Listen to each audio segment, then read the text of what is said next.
the station where our veterans' voices are heard. MBR Talk.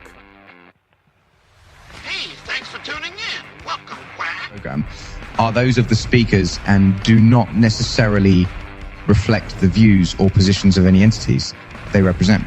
Find us on the web at mbradio.us. There it is. You tuned into the Farron Dozier Show on nbradio.us, Tech Talk Edition, and Live Sports. Catch me here Wednesdays at 4 p.m. Pacific Time, only on nbradio.us. Shout out. How did I do? Was that a good take? That might work.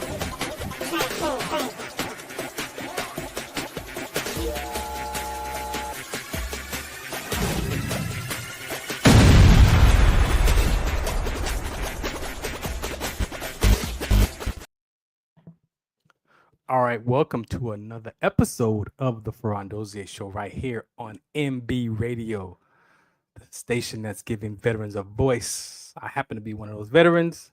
I'm blessed to be here to share just things that our veteran community have gone through, their life experience before, during, and after service. So today I'm not going to be too long with you today. I know I've had a couple of episodes that have been an hour and 45 minutes, but today I'm Han Solo today, and so I'm just here to just keep you updated and share some more experiences with you from my own personal life so that you may be able to discover something for yourself where you are in your life as a veteran or first responder or just as a person, because at the end of the day we are not different. We're not different. Before I became a veteran, I was a person first. I'm a human being first, right? We all are human beings first. And then we take on these identities that we give ourselves most of the time. And some of those identities aren't really empowering. A lot of those identities are disempowering to us, but yet we wear them like a badge of honor. And so today we're just going to get into some of the conversations of what I'm up to. I created this episode again, just thinking about, no guest today. What does Farron have to say about Farron? And so we're going to do that. Hopefully within an hour, we'll knock this out. And I pray that you just hear something for yourself, that you may, I'm not even here to inspire you. See, there's conversations in the world, and we like to use words like motivate people and inspire people. I'm not here to do none of that for you. We got to have another type of conversation before you can be inspired, right? We got to have a conversation where we can tell the truth to ourselves first. Because no matter what I say or what I do inspires you to do what, you still got to be willing to take that action. It may sound good in the moment, but then what is that?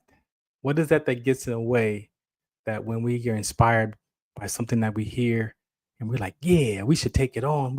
I should do this. I should do that. And then 2 hours later or 2 weeks later, you're back to that same old conversation to yourself about what am I doing? Why am I doing this? Why am I born? What is this? What am I responsible for? Like, we all have these kind of conversations to ourselves, men and women. So for our ladies, you're not different. You're not different as a human being. We all have the same worries. We all have the same concerns about life, right? Male or female. So I want to get started, play these PSAs, and then I got some visuals for you today.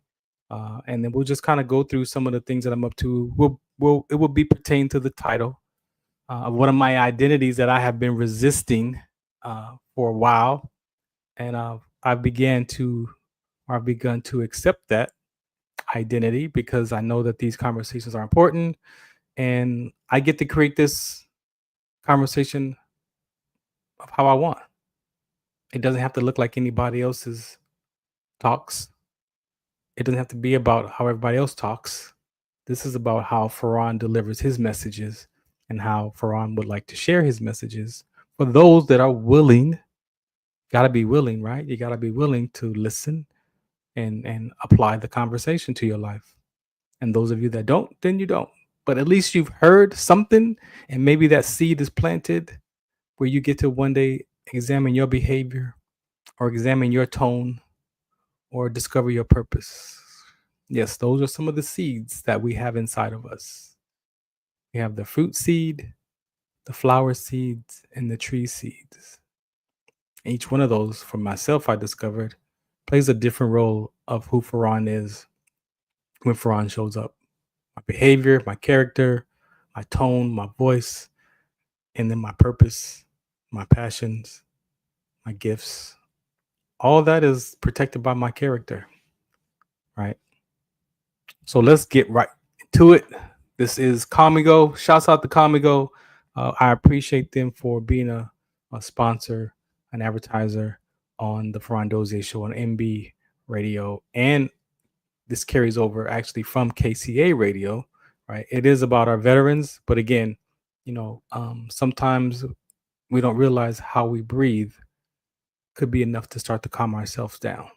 We say that, we know that, right? Take 10 deep breaths and yeah, but who does that unless you practice it, unless it becomes part of your character, your second nature? If not, then the breathing is the last thing you want to do. All right. So PSA by Comigo. And then, of course, my personal public service announcement that I was blessed to be created about sickle cell trait and my experience with sickle cell trait exertion. And then the other people in the cast, those are their personal stories too. So each person is actually sharing their personal story in their relationship to sickle cell trait. All right. We'll be right back with the Farron Dozier show on MB Radio. Hey, make sure you go get the app as well. Download the app. Also, you know what? mbradio.us. You can go to mbradio.us and you can watch the show right from the website page as well. So you got choices. You got ways you can watch. And if you want to watch the show afterwards, it will be on Spotify and YouTube and all the platforms that MB Radio provides these episodes on, and also on Roku TV, right? So you can go to the MB Radio platform on Roku TV and watch us on your big screen right in from your living room. All right. Again, wherever you are, I appreciate you for listening in, and I will be back here in a second to direct this conversation. What's up, MJ? Thank you for saying hello. It is evening time over here, just about. Thank you. Again, that's one of our broadcasters. Make sure you go check out all the broadcasters. When you go to the website, MB Radio, it has a list of the dates and the episode times. So you can go there, click around, watch an episode. We're all here sharing our voices, sharing our stories, sharing others' voices and stories. For me, it's really about the relatedness. I don't want you to understand me because I don't understand me. But you definitely can relate to me if you're willing to use your imagination and put yourself in a conversation of what would you do given these circumstances in this particular life that we're sharing from a veteran perspective, right? Because they say we were told that, civilians are not going to understand this. And I don't like to objectify you as a civilian, because I too was a civilian before. Again, I've taken on this identity. I gave my life to death for this flag, and I made it.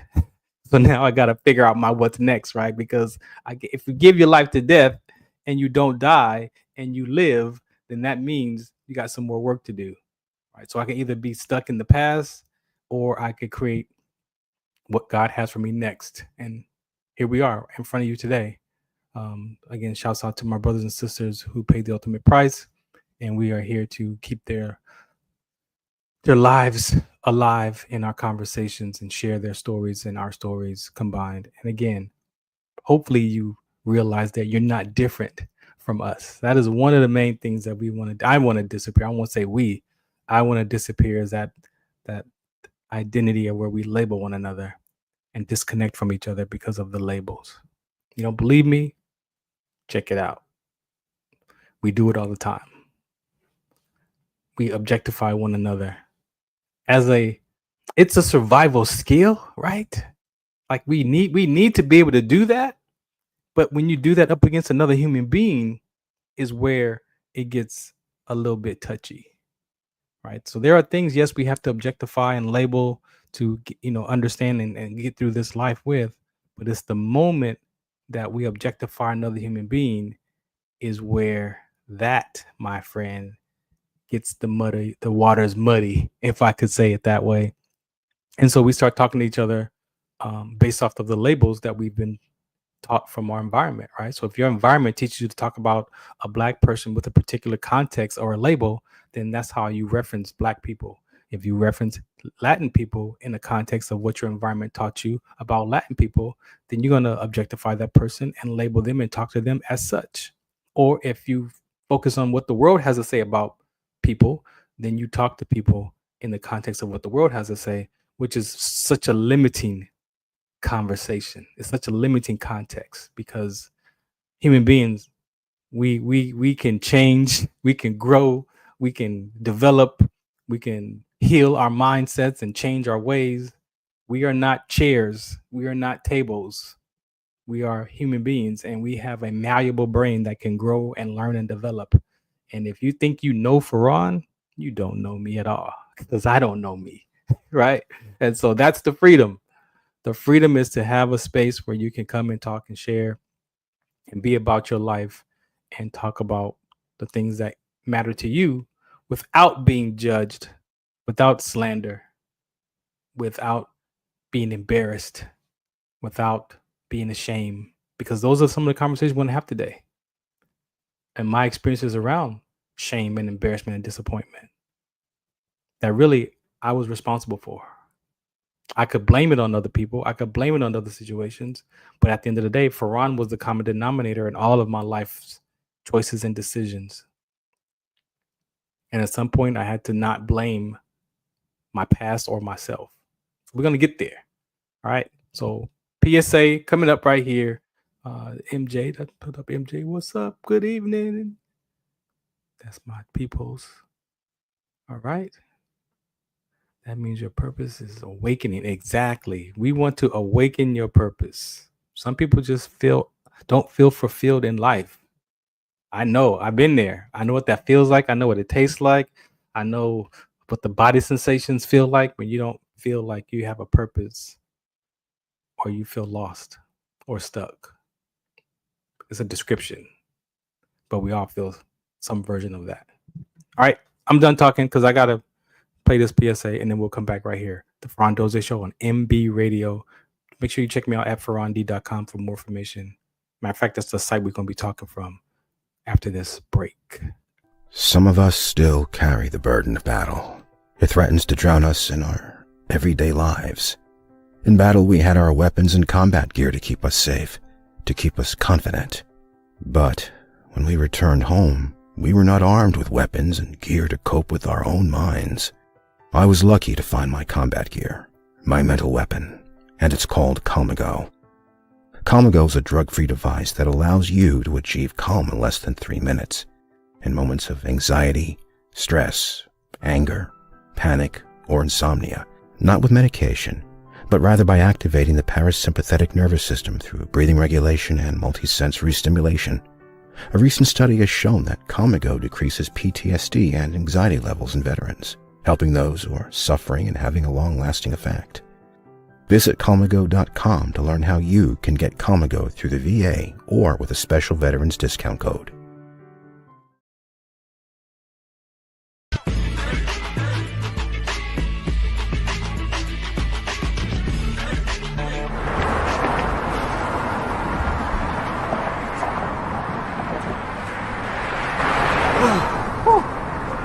Hey, what's up, man? How you doing? I'm blessed, my brother. How you doing? I'm good, man. I'm good. Hey, did you see the game last night? Oh, that was a good game. But did you see the shot? I lost money from that shot. Oh, too, man, bro. that shot was cold, I man. hated it, but it was good. Damn. What's in those jeans? You really want to know? I do. Exhaustion, muscle spasms, asthmatic issues, unexpected sickle cell trait crises. Damn. Are you serious? When I was young, I found out I had sickle cell trait. My mom's told me, but I ain't have no knowledge of it. But when I got older, I had a child, and the doctor told me my daughter has sickle cell trait. You know the facts that both parents have sickle cell trait? There's a 50% chance the child may have the trait, and 25% chance the child may have the disease. Hey, that's what's the count. Do you know that 2.5 million people in the United States have sickle cell trait? 300 million people globally? I didn't find out I had sickle cell trait until I was in the Army 10 years. Next thing you know, I had a sickle cell trait exertion site.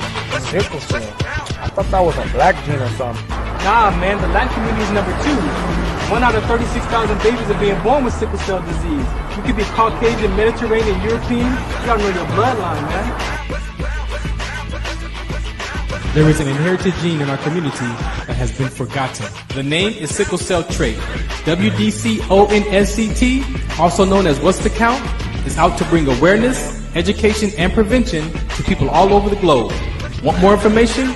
Call us now at 323-215-5384 or visit www.wdconsct.org.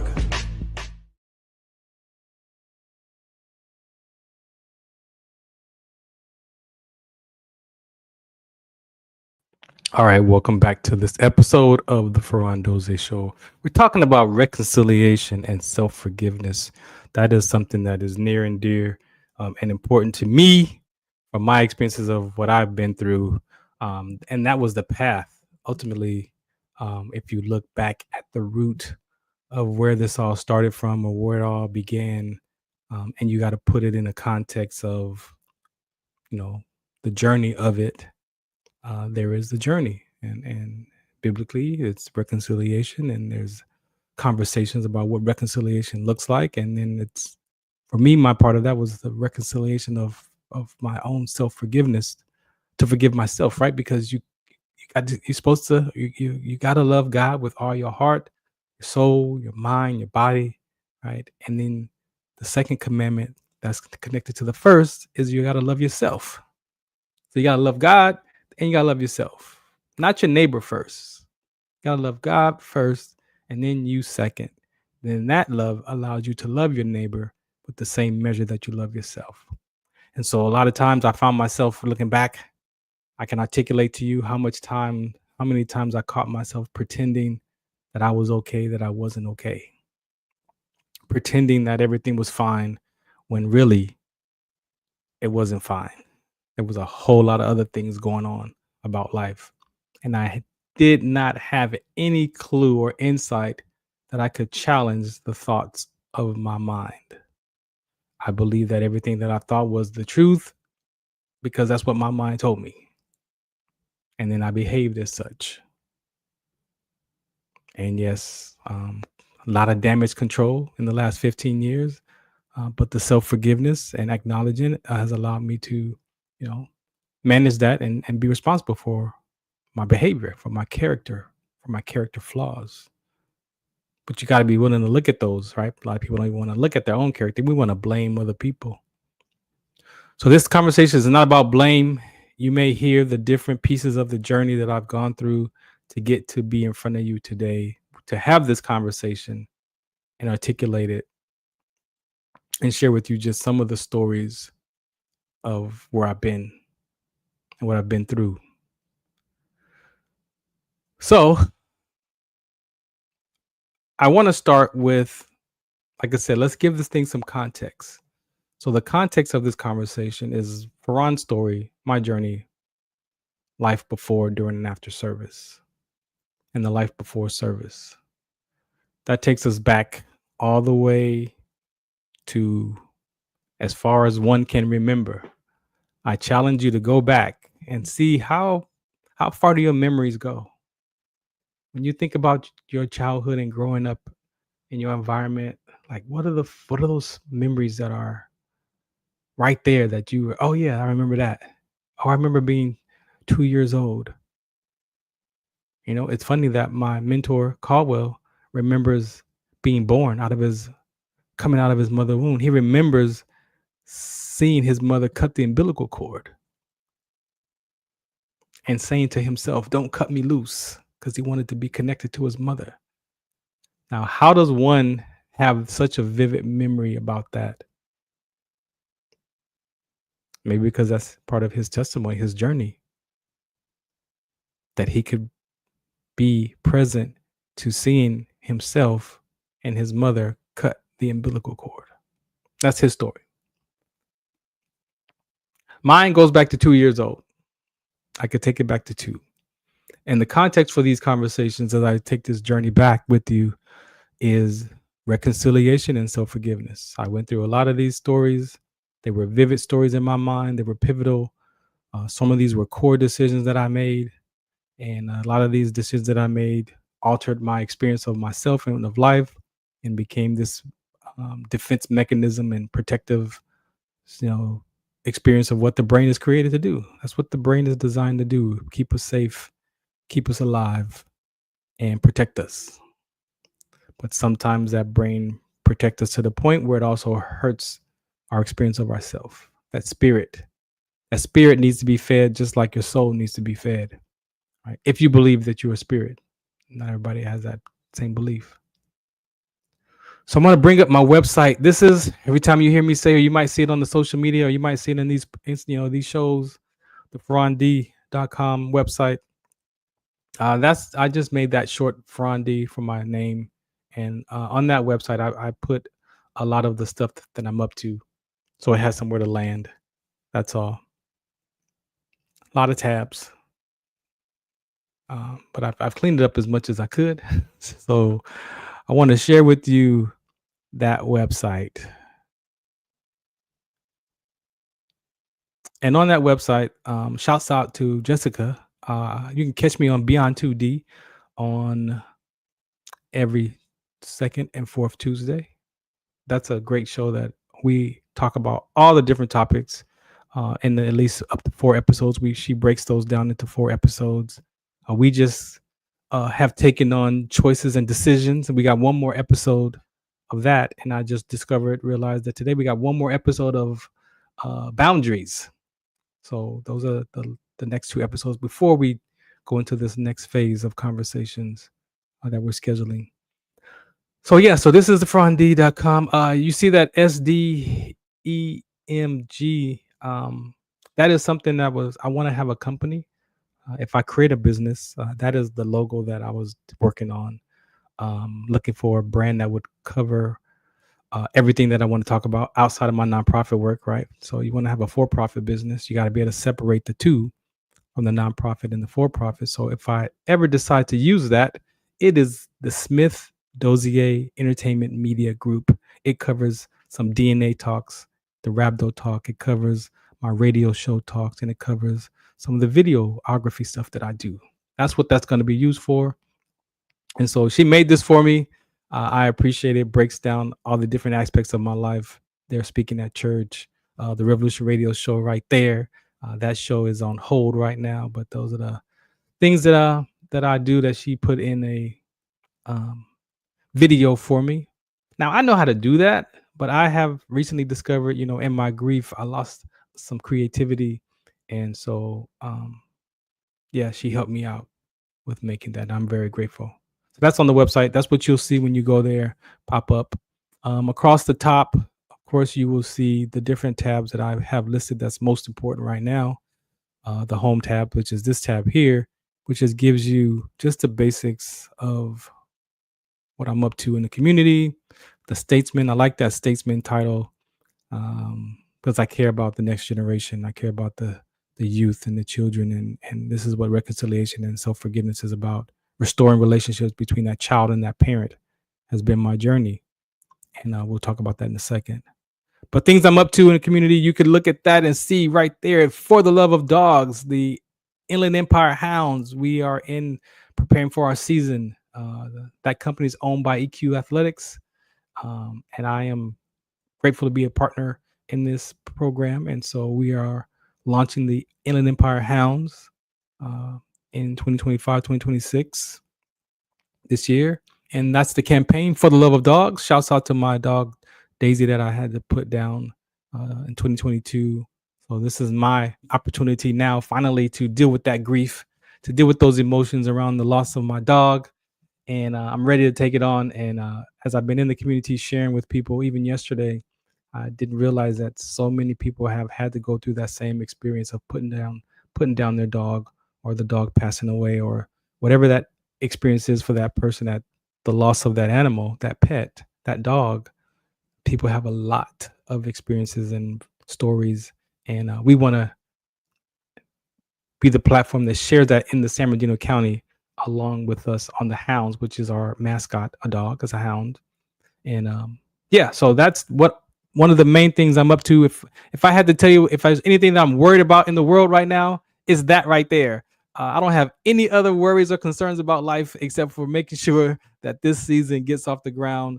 And I imagine that if I wasn't doing this campaign, then what would be the worry that filled that space, right? Because I can honestly tell you today, like I'm not worried about anything today, except if I had to say I'm have a concern or a worry, is making sure that this basketball team gets what they need to have a successful season and an opportunity to chase the ABA championship, which last year the Hounds were number 10 out of 150 teams. So Coach LG, you got to see that guy coach, man. He coaches like the conductor of an orchestra, and those players played their hearts out for him. They believed in the process, and again, they went 17-3.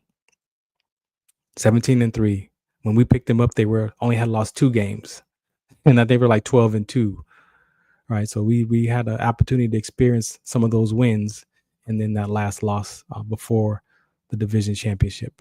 So other than that, yep. So you can go there. The iehounds.com is the major website. It's the main website. And you'll find everything that you need to know about the Inland Empire Hounds and what we're up to as far as this coming season. One of the other conversations that I have is called Shattered Thoughts. And this is basically, what we're talking about today is an opportunity to share with people who are interested in having a discussion about their views of life and their relationship with their parents and their children. That is a very important topic. People are, as parents, we love our children. We have concerns and worries for our children, and our children have worries, concerns for their parents. And sometimes they don't show up like that. Sometimes it doesn't come across as love. Sometimes it comes across as concern or worry, which is still from love once you get all that other stuff out of the way, right? So that I've done that talk. Shouts out to the Breakthrough Show Network. They allowed me to do that one there, but I did 3 other ones actually. I did 2 inspirational reads. I did a live in-person Shattered Thoughts. And then this one that we did in April, I wanted to have that one online to give people more of an opportunity to log in from different parts of the world. Because if I had it in the city, then only people in that area would, have an opportunity to come and be a part of that. But if you put it on the internet and put it in a conversation, so she created this beautiful room, the Shattered Thoughts, the meeting room. I now have a lobby over there, and I also have an office space, a virtual office at the Breakthrough Show Network. So make sure you go there and check that out. Look in on the link there, and you'll be able to click on, and you'll see my name, and then you can go through the different rooms and check it out, and maybe be a guest on one of the episodes with us. So that's the Shattered Thoughts. I'm actually going to keep doing this conversation here. This is one of my key conversations that I want to keep bringing to the community, especially I did one in person. The one in person I did was dedicated to veterans and the relationship between the veterans and their children, and the children back to that veteran father or mother, and what gets in the way. Because as a veteran, you're traveling all the time. You have to be gone, deployed, training. Sometimes that sense of belonging gets fractured between that parent and that child, or that child and that parent, and then there's a disconnect. Right? I can tell you from proof of my own life that when I was together with my family, I would disconnect from them like 2 weeks prior to me deploying or going to a class or a school or wherever I had to go that was going to be long for more than a couple of days, right? And so that disconnection, I didn't even notice that. I didn't even know in the midst of it. I didn't even know what it was until I was out and doing the work and realized that, oh, shoot, I can emotionally disconnect from people almost on a dime, maybe 2 nickels. Might not be a solid dime, but definitely on 2 nickels, I can disconnect from a human being easy because I've been trained to do that. And so I have to recognize that, because sometimes when you do that with people, they don't feel like you're connected or you love them or you care about them. And so for me, I have to be aware of that because that is a deep rooted emotional disconnection that I had before the military. Right. So that's why we talk about these conversations as children to parents and parents to children, because sometimes as parents, we forget the environment that we grew up and how we were treated and how we thought we were treated. Some of those, if you don't heal those areas, they just carry on through the next generation, and we pass those down to our children, and our children grow up in their own version of that same fractured or that same type of fractured thoughts that we had, but in their own version, because that's their life. That's not our life. So we breaking chains. In my mom's talk show, we breaking chains, and I had to break mine, and I've given my daughters an opportunity to start to break their chains as well, because definitely my life impacted their life, and I took responsibility for that to allow them to start to heal their own life so they can get their life back and take on the things that they want in life. All right, so that's the Shattered Thoughts. That's the artwork. Yeah, that's me. These right here, during my healing journey right here, I had to figure out for myself at 40 years old. I had to challenge my first 40 years of my life. That's how I said it. I had to challenge the first 40 years, because after I realized that a lot of stories that I had in my mind that was circling around in my subconscious mind, and the way that my subconscious mind talked to me so negatively, so disempowering, that I had to challenge those thoughts, because I realized when I did that they weren't the truth. They were my truth, but they wasn't the truth. And then when I gathered more information from my parents and my family and friends, and talking and sharing, exploring stories, there were other pieces of the puzzle that I didn't know was going on in the background, right? So sometimes we don't have the full story. And so what your brain is designed to do is it's designed to fill in the space, right? And usually the face that it fills up, spills over to a negative context. Then we blame ourselves. Why did my parents get divorced? Did I do something? Could I have been a better child? Or I got to pick which parent to live with. And so now I'm like, all of these different scenarios. If we don't have the information to fill in the blanks as with much truth as possible, then we will end up feeling or worrying about something totally different. All right. So again, I want to thank you for listening in. So what I had to do is I had to figure out my philosophy, right? Because we do live by principles. We live by certain principles in life, and you have to discover what those principles are, right? Because some of those principles we are live by are, again, they're corrupted principles, they're corrupted ideas, they're corrupted views.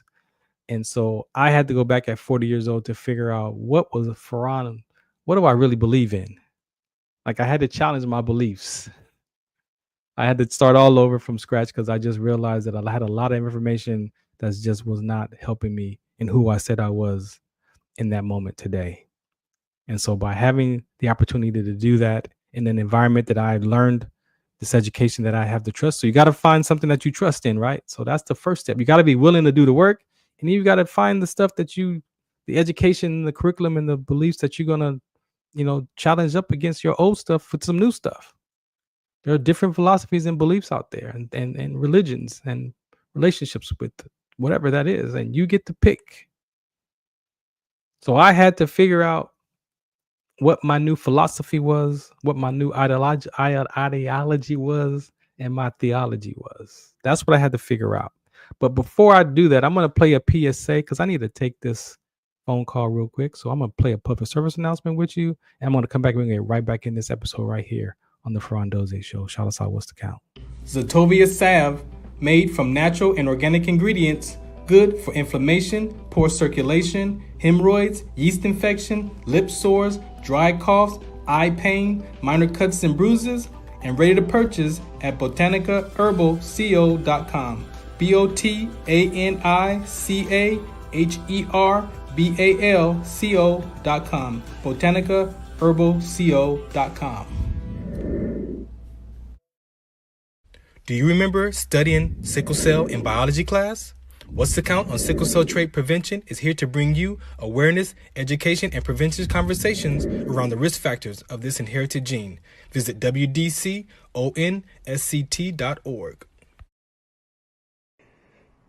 Muchos de nosotros nos vemos afectados por la enfermedad de células falciformes a diario y un número creciente simplemente no nos damos cuenta.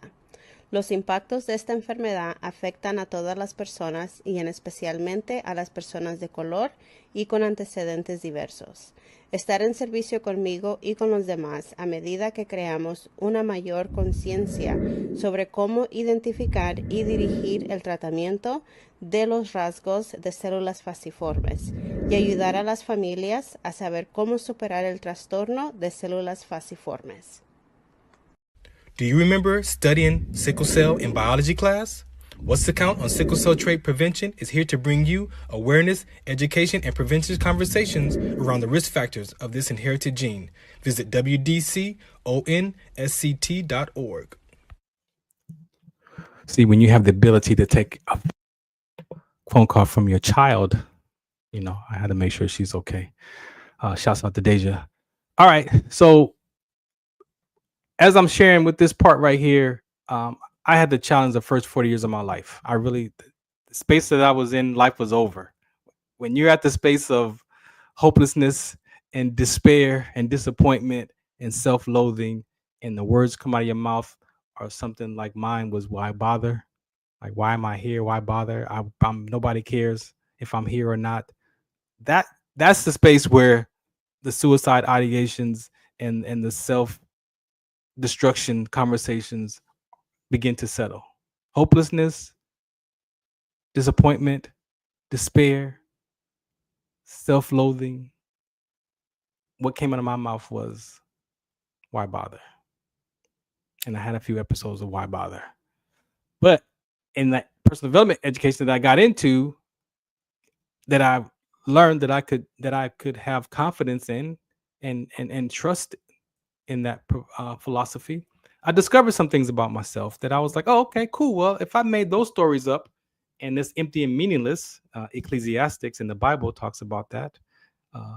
We sometimes we're chasing the wind and it's vanity, right? And so we live a lot of our life chasing the wind and in vanity and not experience being fulfilled. And so that was one of the things that I discovered in my new philosophy in that education.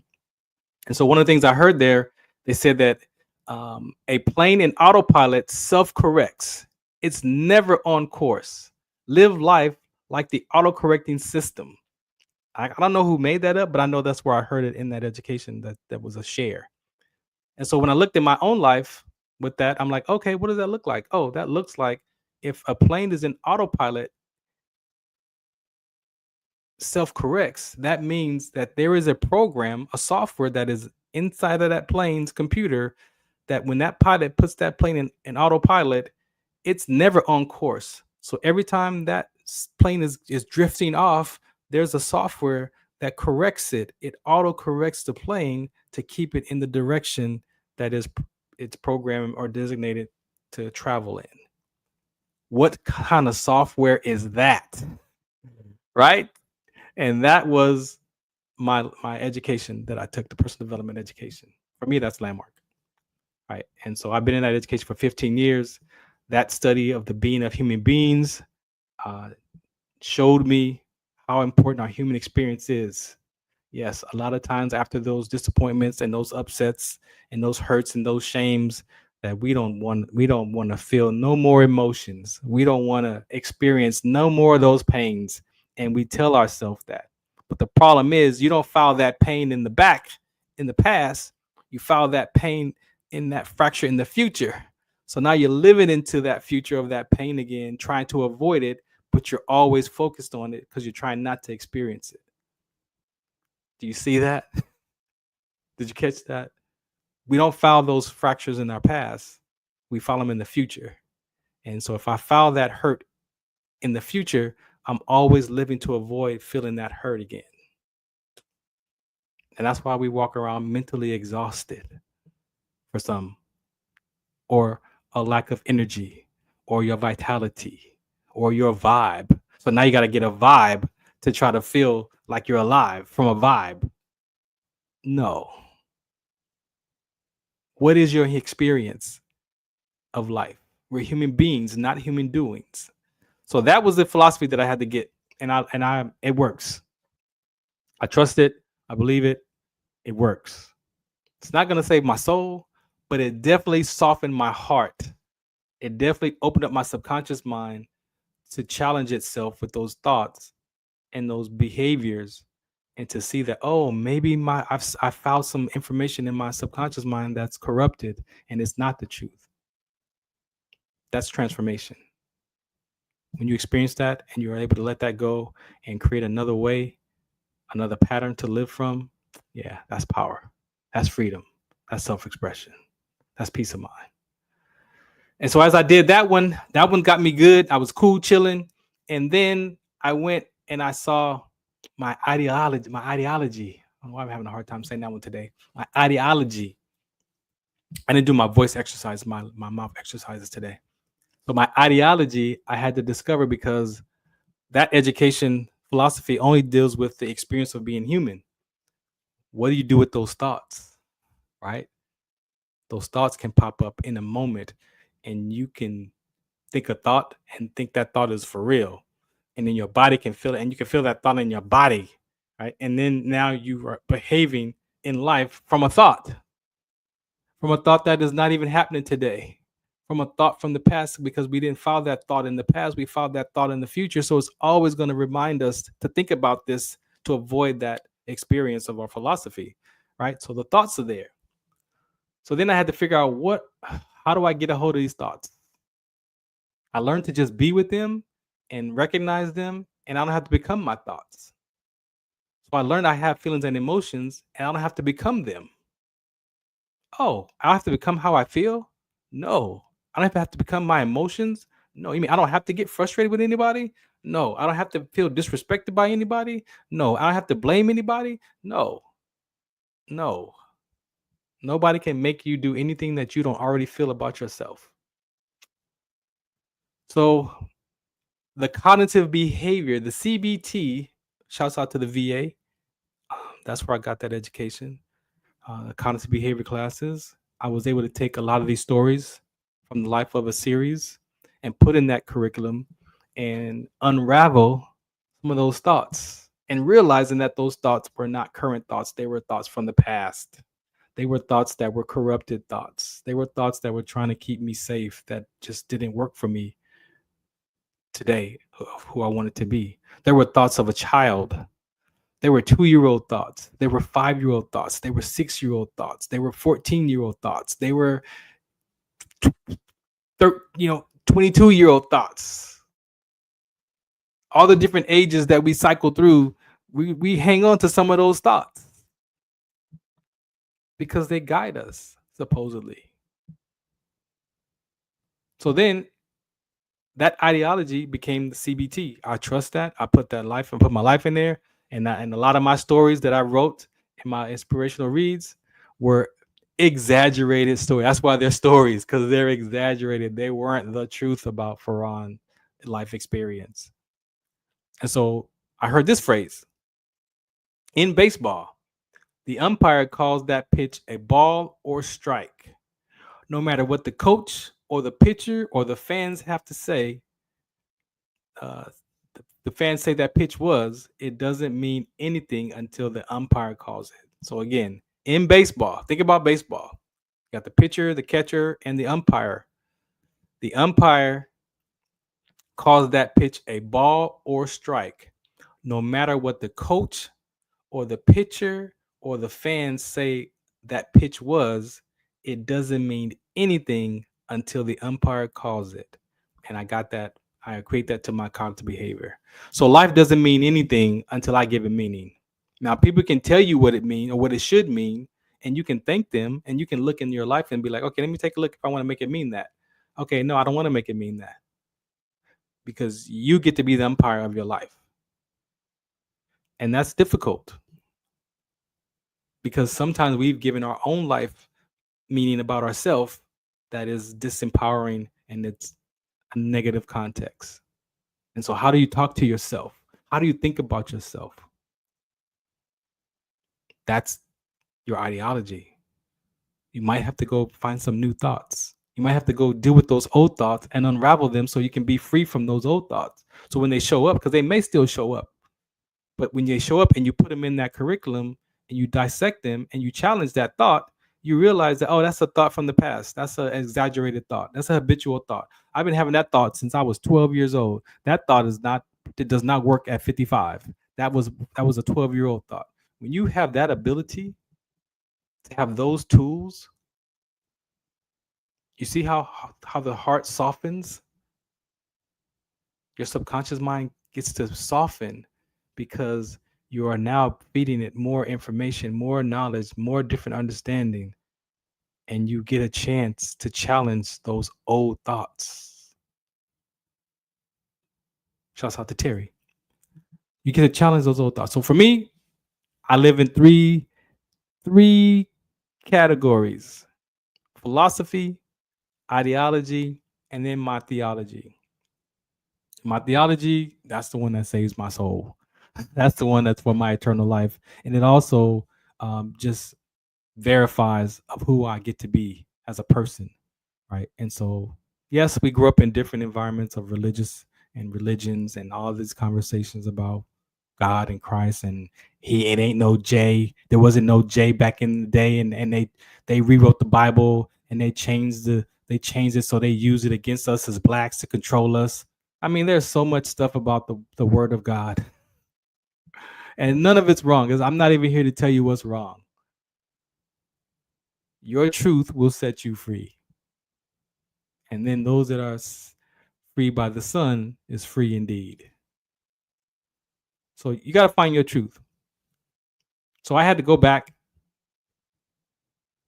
6 years ago. I had been in church all of my life. I walked away at 20 years old because it was too religious. It was too perfect, and I was 20 years old, man. I was 21. I'm like, I can't live that life. I still like my rap music. I didn't have a lot of issues back then, but I love my music. And I felt like, because the pastor was like, you can't listen to that rap music no more. You can't do this. You can't. And I'm like, man, I'm out then. I don't want to be lukewarm. Right. And so I learned all that stuff, and I was like, I'm out. 20 years gone, until I had a conversation with my mom one day. And I believe my baby sister was going to a Brian McKnight concert. And I asked my mom, hey, why does she get to go to a concert like that? My mom's like, what are you talking about? Yeah, if she's religious and we're religious, supposed to be religious people, why do we how can she go to a Brian McKnight concert? And my mom broke that chain for me, because I had it so corrupted. And she shared.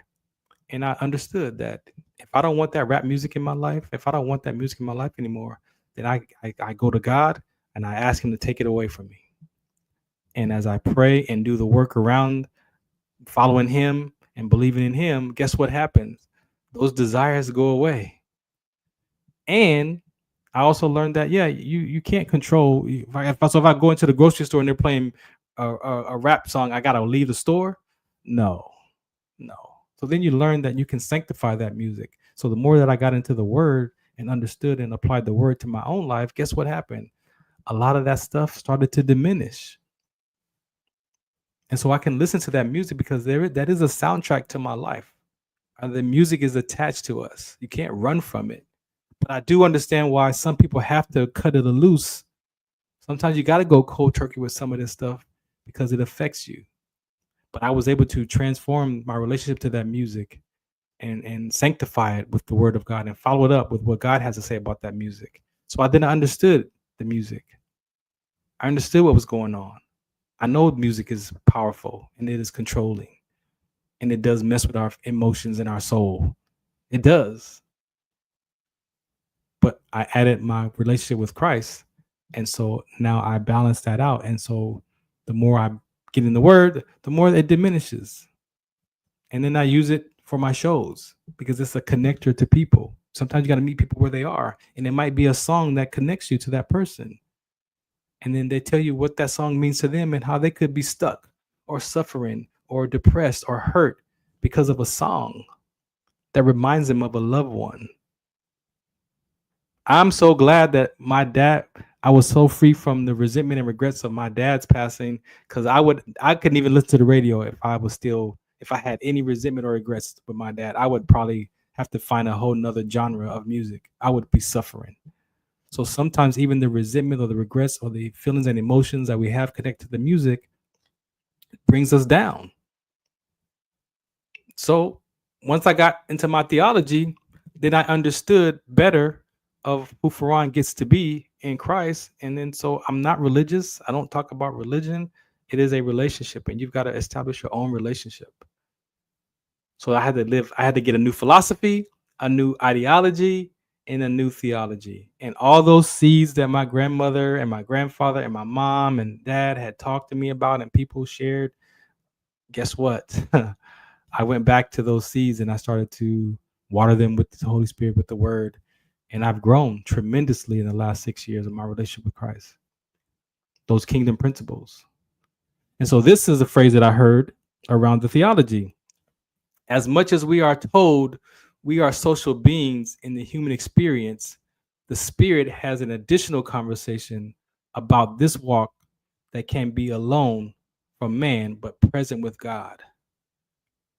And because we're human beings, we're social beings, right? That's a natural. We want to be sense of belonging. That's why the sense of belonging is so important to us. That's why we get so hurt. That's why this whole ICE issue with the world today, because we're messing with people's sense of belonging that came to this country, illegally or illegal, legally, whichever way. But a lot of our families came here not by choice. So when we start telling the truth about us as people and stop labeling one another, then we see this is about a sense of belonging. People want to belong. As human beings, we want to belong. That child wants to belong to his family. But if that parent disappoints that child and doesn't get an opportunity to tell that parent, hey, you disappointed me, mom, dad, you disappointed me, then that child's going to break from that family and going to turn to his peers or her peers for love and acceptance. And then we all can attest that the peer age relationships are all trial and error. So then who am I turning to for love and acceptance when I don't think I can get it from my parents? I'm turning to my peers. And when that relationship breaks, then I'm lost. I have no belonging. So I'm susceptible to drugs, gangs, maybe joining the military, maybe political parties, maybe predators, pimps, or I might become a loner. And we have labels for people who hang out by themselves. You see how we do, people? It's in that fracture of that sense of belonging. So yes, we want to belong, but this walk with Christ is by yourself. So that theology, when I saw that, I was like, wow, that makes sense. We want to belong as human beings in our soul, but there's a space that we have to be by ourselves with this walk, with this relationship with Christ. And so you battle in your mind. And so the last 6 years, I had to do a lot of work. I had to just shut down a lot. I had to get out of relationships. I had to just go and just sit with Farron and figure out who I was and what God had to say who I was. And guess what? I was able to restore that for myself. So I love me if nobody loves me, right? But that's the work that we get to help our community, our people, our children, our adults, restore your self-love back to yourself. We look for interpersonal relationships, but it's really the intrapersonal, the one with yourself first. Remember, love God first with your heart, soul, mind, body, and then love yourself. That's the commandment. See, when Christ answered that question, he couldn't answer it with just one answer. That question required two answers. So sometimes in a conversation, somebody asks you a question, it may not just be one answer. So you got to love God with your soul, mind, body, spirit, everything. And then that next part is equal to the first part. Love yourself. Because I can only love you with the same measure that I love myself. So if I only love myself 80% and I don't love myself 20%, there's that 20% that I don't love about myself. I'm most likely my shield, my defense mechanisms that I'm walking around the world with is that 20%. I'm not showing you the 80% of love that I have for myself. my subconscious mind is going to put that 20% out in front. And if you speak to anything in that 20% about me that you say about me, I'm going to fight you. We might kill each other because of that's the part that you spoke to that I don't like about myself. So instead of saying I don't love myself, I had to figure out how much do I love myself? And I do love myself about 80%. I don't love myself 100%. I don't think anybody loves themselves 100%. I'm at 80. And that 20% that I don't like about myself, I work on it every day. And sometimes it gets in the way still. And then I have to acknowledge that it got in the way. See, that's a different person that acknowledges their behavior when it shows up. That asks people to forgive them and change. I mean, I didn't mean to say that to you. Let me take that back. Please forgive me. Let me say this again. This is what I meant to say. All right, because sometimes we just blurt stuff out of our mouth from natural responses, and we hurt people with what we say. We hurt ourselves just the same because why did I say that? I didn't mean to say that. And then you don't go back to that person, acknowledge it because you done drove off and left, and they're left with what you said, and you're left with what you said. Now they may have just took it and left, but now you're the one carrying that upset. It's with you. See, we don't realize that fracture lives with us. That's why I don't agree with karma. Because karma is me hoping that something happens to them. Who's carrying that? I'm carrying that thought. That person went about their life. And if we carry those thoughts, why do you think we're sick? It's not rocket science. That's why this episode is about reconciliation. It's about self-forgiveness. It's about the interpersonal relationship. That's the work that I had to do, that I could share with you authentically, and I got stories to tell you. 10 of them.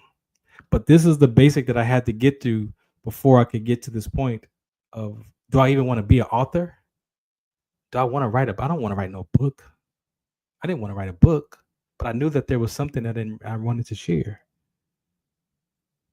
But I had to get to these parts of my life before that other piece. So I challenged the first 40 years of my life up against new principles, new beliefs, a new philosophy, a new ideology, and a new theology. Now that old stuff is still mixed in there. It's still in my heart, but guess what? Because I filled it with this new information, now I have more information to pull from. So when I want to react to something, my mind, my heart now says, okay, but what about this? Oh yeah, that's right. Or my spirit could speak to my mind. My spirit could speak to that seed of faith. My spirit could speak to that soul and say, hey, no, remember what God said about that? Oh yeah, that's right. We agree with that. We did agree with that, right? Yes, we did. Okay, so we're not going to act like that. We're not going to get mad. We're going to be patient with this person. I'm not going to get frustrated with you. I'm going to be kind to you because I have to be kind to myself, because guess what I discovered? I treated people crazy too. So that freedom gives you to be you, because I know how I was. So I can only imagine how other people are. So when you get to that point of your life and you experience being transformed, you experience transformation, you experience peace, you experience joy, you experience freedom, you chase that. I chase that. I don't got it all figured out, but I chase peace because I recognize who I was being, and I can only imagine. I used to have this saying too. I stopped using it, but I stopped saying it out loud. I still use it. That sometimes when I go places, right, and I see people's behavior and they're acting a fool or whatever, however I describe their character behavior, sometimes I remind myself that I'm the biggest a-hole in the room. And if I'm the biggest a-hole in the room, then there's nothing that you can do to me to make me mad or piss me off or treat me, because I know I could treat you bad just as bad, right? Because I know that I'm capable of that. So that humbles me, that when I could remind myself that, remember, you're the biggest a-hole in the room. And so that allows people to express themselves. And then when you are confident and who you are as a person, and somebody says something to you, then you get to hear them. And maybe that frustration is not even about Farron. Maybe it's about something that they're dealing with. Or maybe I remind them of somebody that did wrong to them. But I don't react to that. I can speak to that. Hey, what's going on? Is that about me or is that something else? And then people will tell you, oh no, man, it's not you. That's not about you. I'm dealing with something at work today. Like, but we walk around and we walk around waiting to be disrespected. We walk around waiting for chaos. Sometimes we don't even know who we are if we don't have a little bit of chaos. Sometimes people need chaos to feel alive. But that's not you, that's your mind. Because you've got chaos out in front of you and you're living into trying to avoid it. And when it shows up, you're ready to react to it. So that was me. Today, I had a new theology, philosophy, and ideology. And this is all on the website. This is all at farrond.com. That is one of my main. So what I did was when I got back in the church and I started to discover again who Farron is and what I'm up to, I realized that I have an experience of life and I have a activity of life. So again, I had to frame my life so that I could regain control because life was over. So I got an experience of life and I have an activity of life. And so part of the reason why I don't want to be an author is because of the titles. See, I dealt with identity crisis. My suicide ideations came from because of my identity in basketball and my identity in that uniform. So for some, like athletes, cops, police officers, firefighters, doctors, people that wear uniforms, sometimes our identity gets trapped in that badge or that camouflage outfit or the rank or the job title. And so I had an identity in basketball because that's how I made friends in junior high school. Because I changed schools a couple times. So the new school, I found friends playing basketball. So I became a basketball player. I played basketball. And then that identity changed to a soldier at 19. And then when my medical retirement happened, that I had no identity. I couldn't play basketball anymore because of my exertion with rhabdo and almost died from sickle cell trait. So I had that, and then I had a mental issue. And so I had a physical and mental. I had no outlet.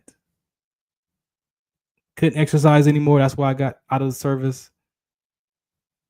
That's why they put me out, because I could no longer be deployable or in the military. So my physical and then my mental suffered.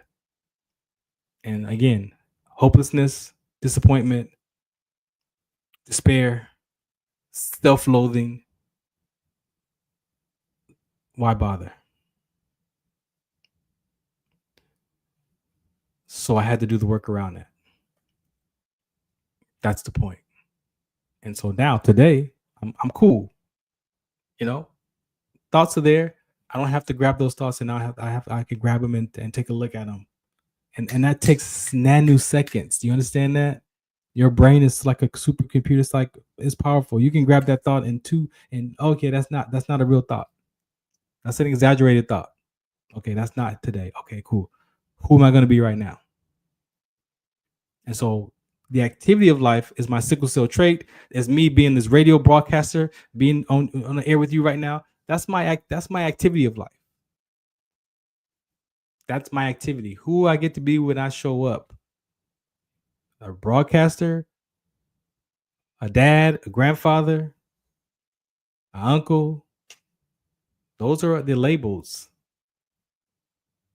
Do I want to be an author today? If I show up in the lupus community, am I a lupus supporter?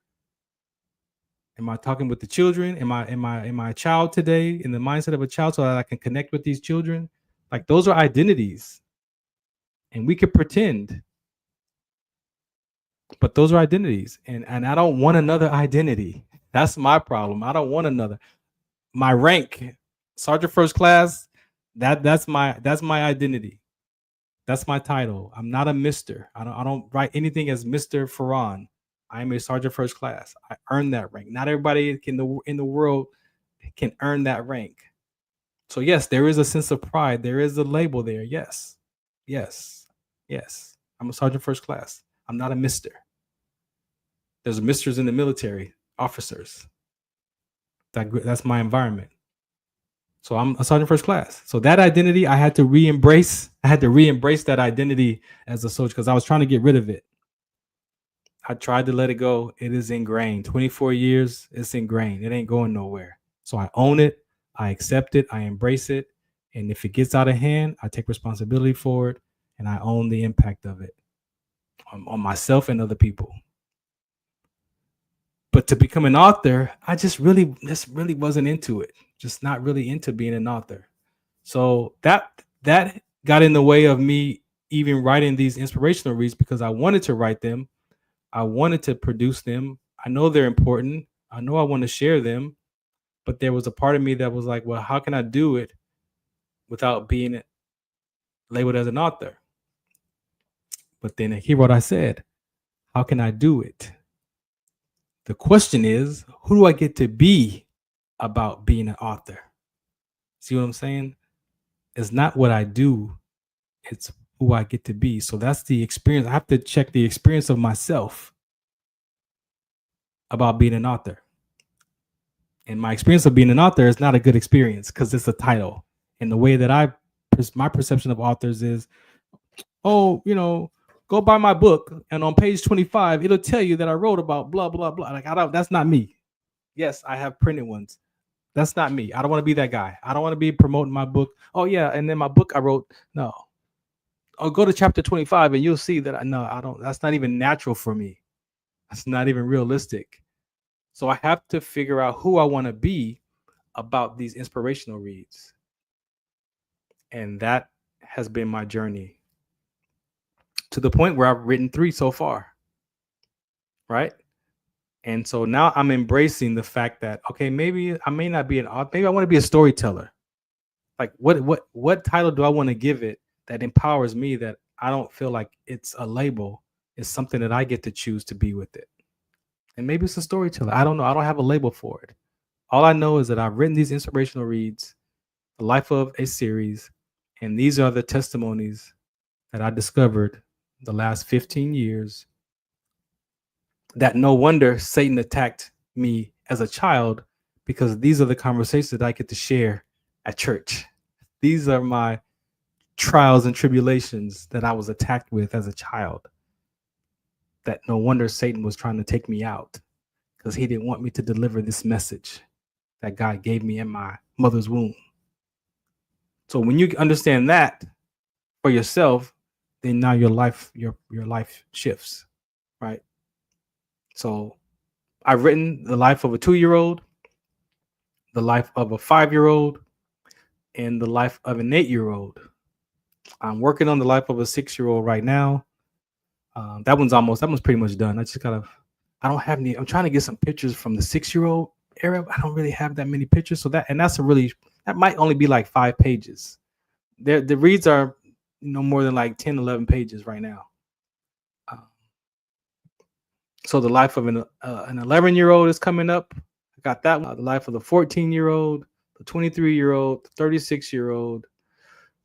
Those are all, I got them pretty much situated. And then the life of the 40, and then the life of the 50. And so, yes, I produced those. They're out on Kindle. They're out on my website.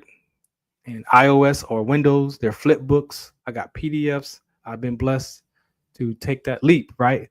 But they just been sitting there because I didn't want to put that identity on. I don't want to be an author. No. But I'm good. I share them naturally. And that's what this episode is about. An opportunity to share these naturally. You can look at those on the site. The life of a 2-year-old.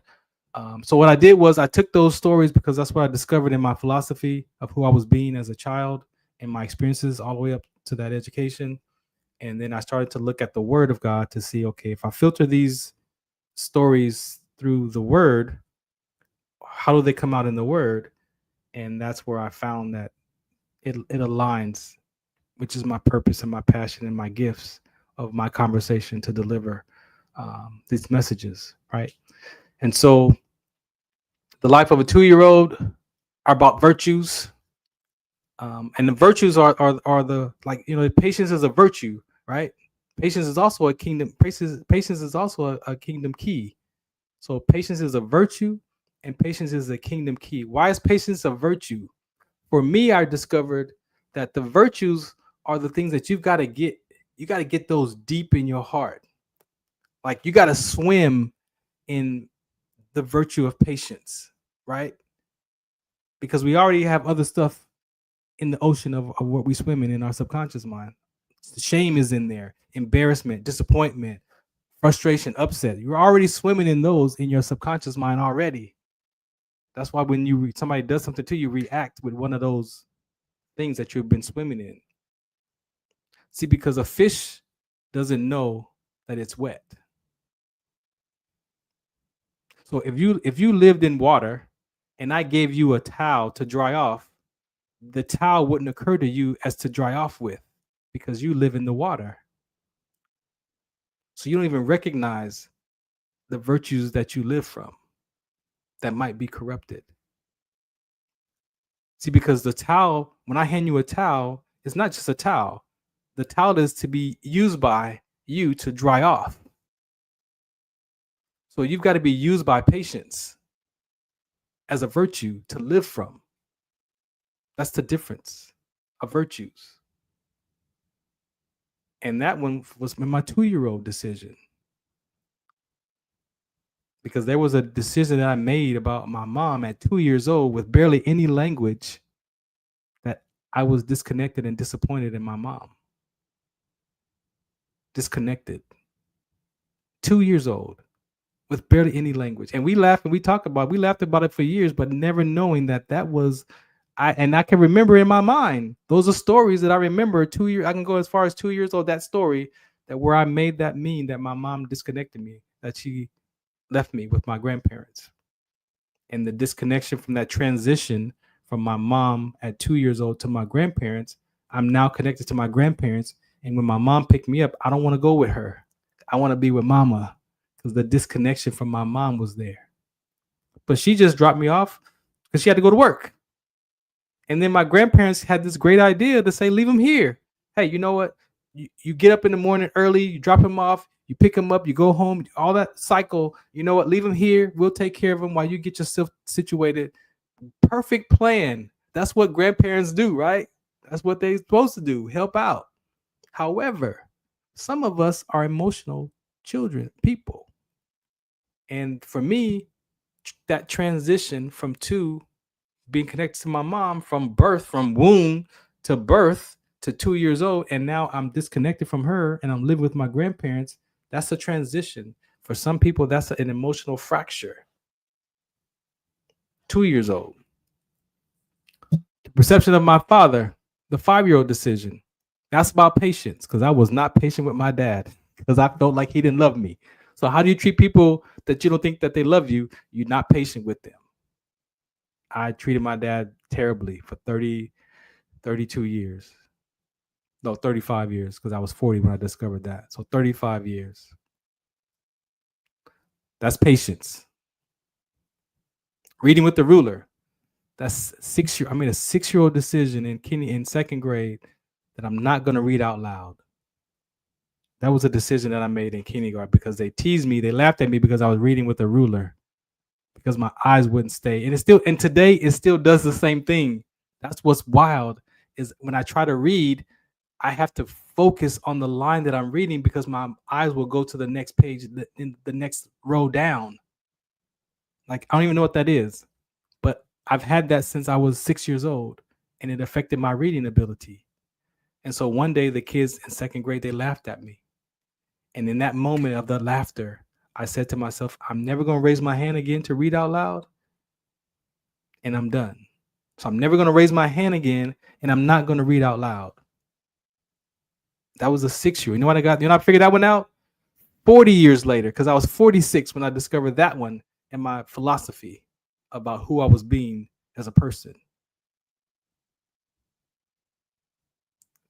Why do you think people say that? Oh, I don't like public speaking. Well, maybe because they've been embarrassed as a child in the classroom or somebody embarrassed them. Would you want to stand in front of people? Of course not. Well, mine was I was never going to raise my hand again. And I'm never going to read out loud. And I was 46 when I discovered that. I was already out the service. So then I had to look back in my life and see, how did that affect my development as a person? Well, there I could see the fracture toward my daughters, because I never did read the stories to them. I never did use my voice to make the characters to read the bedtime stories. No, we had a VCR and a VHS, and she had a rewinder, and she was 2 years old, and she could take that. She could choose her video that she wanted to watch, rewind it, take the other one out. Like, she had the whole routine at 2 years old. And I'm not proud of that. I'm proud of it that she was able to do that at 2 years old. But the fracture was, how come I didn't have the space to go and read to her a bedtime story? So I had to call my daughters and ask them to forgive me for not reading to them as a father. And guess what? It didn't even, if they had nothing connected to that. I carried that. The self-forgiveness, I had to get free from that for myself by acknowledging it to my daughters. Now, for them, they said it wasn't a big deal. But for me to discover that, oh, that hurt. The latchkey kid of 1978. Whew. So the 5-year-old was a core decision about my dad. I can tell you that. That's a core. But they said we make 3 decisions. One about the mom, one about our dad, and one about our peers. And then all those in between are just additional evidence of why we're embarrassed and avoiding embarrassment, disappointment, and shame. All right. So the latchkey kid of 1978 was a core decision about my mom. That's where the whole abandonment thing. Because remember, I had the 2-year-old one already about my mom, right? I was already living in that space from being disconnected with my mom. Already in that space at 2. And then my mom came and picked me up from my grandparents when she got herself together and got married to my middle sister's dad. Of course, we're a new family. We're a blended family. I got a baby sister coming. Well, let's go get Farron and bring him home. Well, guess what? There's that transition.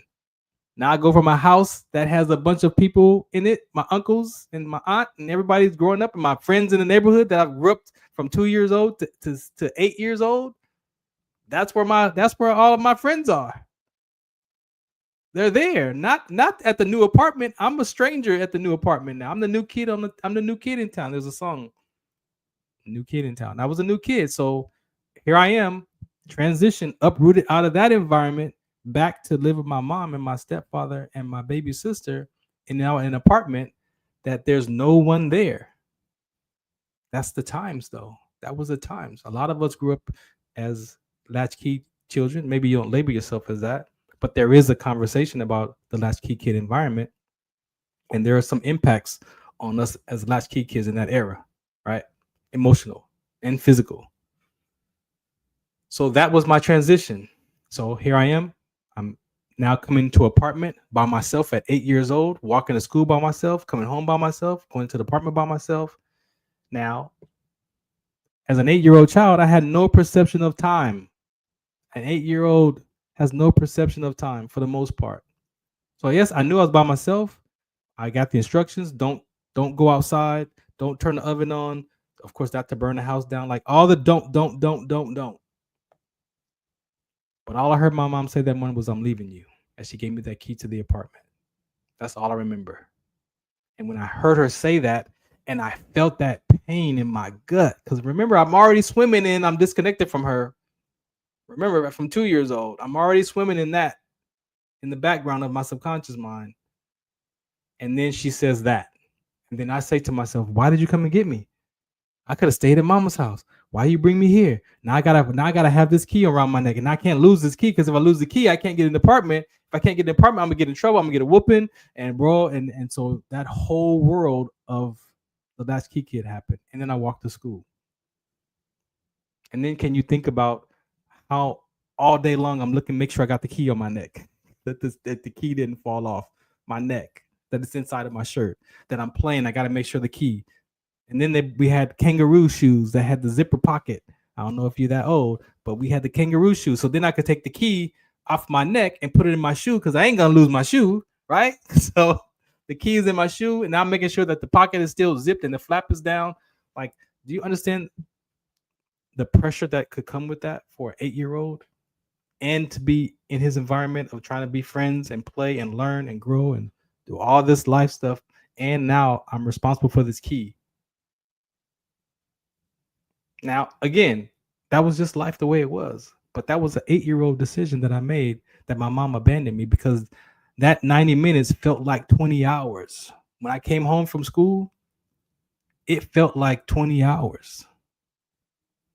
But it wasn't until 50 years old, 5 years ago, that I took that story completely. I discovered that at 40, but I didn't do the work around it until 50.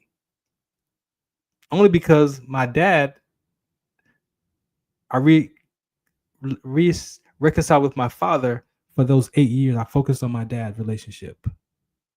So when my dad passed away 8 years later, we were good. No issues. And now what's next? Oh, my relationship with my mom. So that was at 50. So I took that CBT class. I was taking my personal development education classes, and I wanted to unravel that story. I wanted to be complete with my mom completely. I was tired. And shouts out to my mom because for her perseverance through this conversation, because on the side of it as a mother, by me telling this story that I was abandoned by my mom, how do you think my mom felt? How do you think my mom was feeling by me telling this story as a grown man, that I was abandoned at 8 years old by my mother?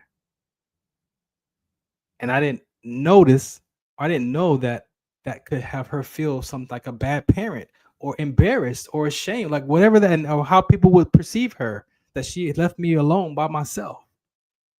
But that was my truth. That was my experience from 8. But I'm in my 30s and 40s and 50 and turning 50, still feeling like I was abandoned, still trying to unravel that. But I went to work at it. And I put those stories in those conversations of the personal development and through the CBT conversation. And guess what I was able to do? I was able to sit down one day and put my pen down, because the question was, is this story exaggerated? And I said, is it exaggerated? Let me check.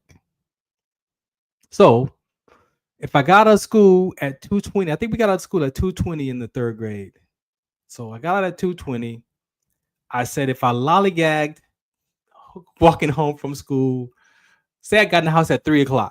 So by the time I did all that, walked home, played with my friends on the way, whatever, stopped at the store, played some Pac-Man, whatever. Say it was 3:00. So I get in the house at 3:00. Oh, what's on TV at 3:00 back in the day?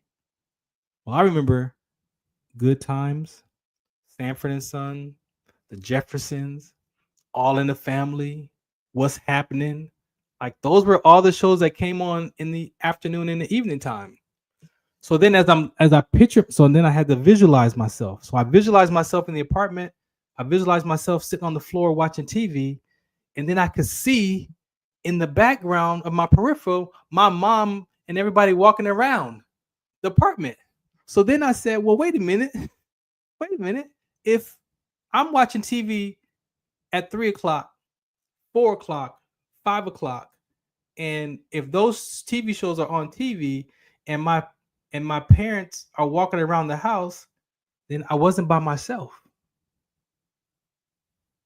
Wait a minute. They were home. So if it's 3:00, even if it was 4:30 when they got home, they were home at 4:30.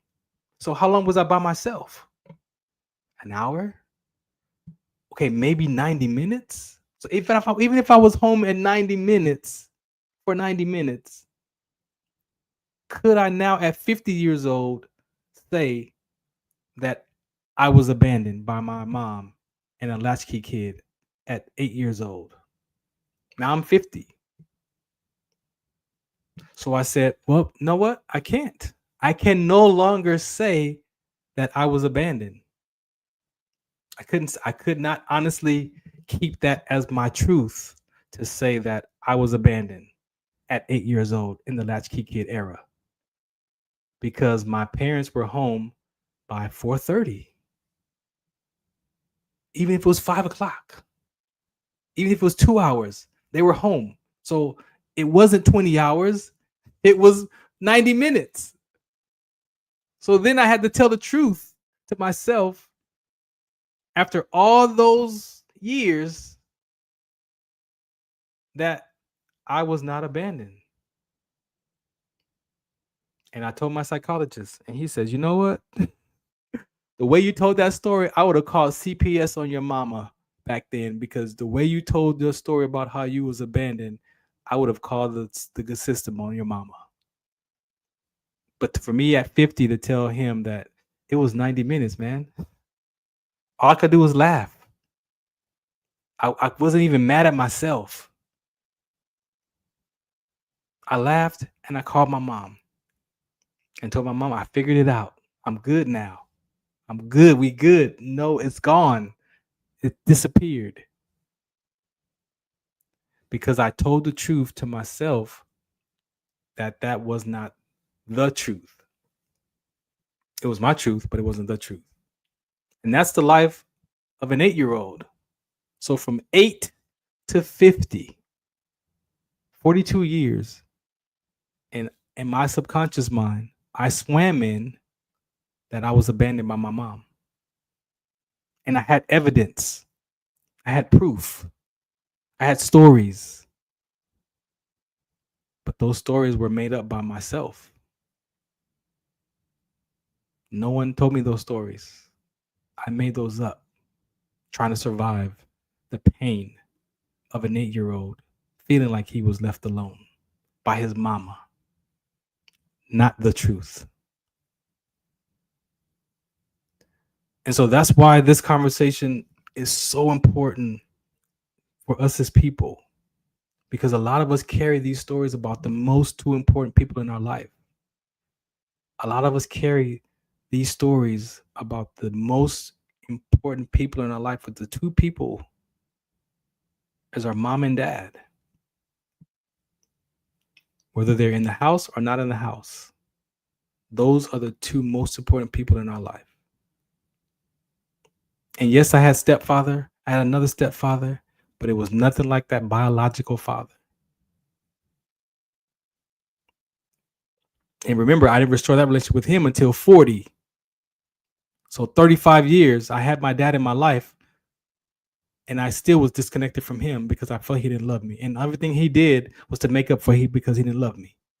He didn't pay child support to my mom, so he only bought me clothes to make up because he wasn't there, because he didn't love me. Those were my stories to myself. And I never said those out loud to anybody. I never spoke that out of my mouth to anybody. Only to myself. That was my self-talk to myself, about my parents. The Bible conversation, Malachi 4 and 6, that we can return our hearts of our fathers back to our children, and the hearts of our children back to our fathers. Fathers is important. So yes, I had stepfathers. I had my grandfather who raised me. I had men in my life, but I always yearned for my biological father. That even when he was in my life, I treated him so bad until 40.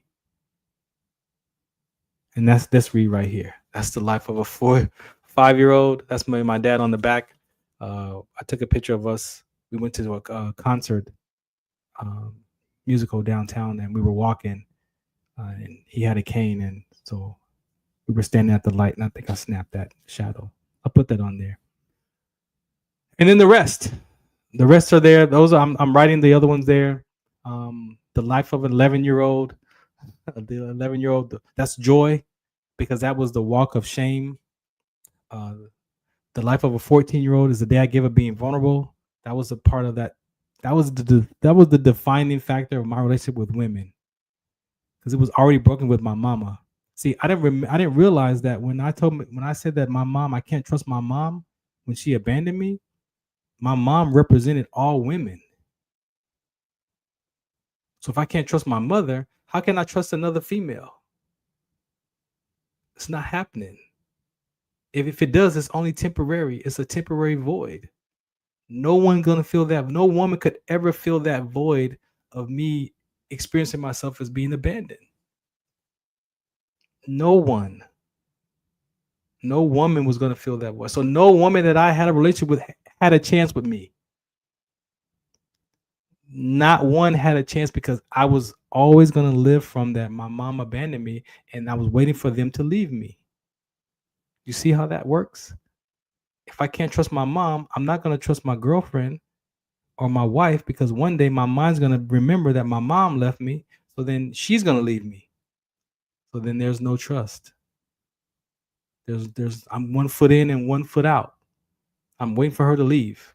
And guess what? She's gonna leave because of how I start treating her, because my behavior shuts down to protect myself from that pain of an 8-year-old. So then of course that girl is gonna be pushed away, and she's gonna eventually leave. Or I'm gonna cheat on her because I'm gonna go find somebody else because I'm waiting for her to leave. But I'm not a cheater. I'm trying to protect myself from being hurt. When she does leave, I don't have to feel that pain. But I'm a cheater by labels. But no one asked Farron, what's Farron dealing with?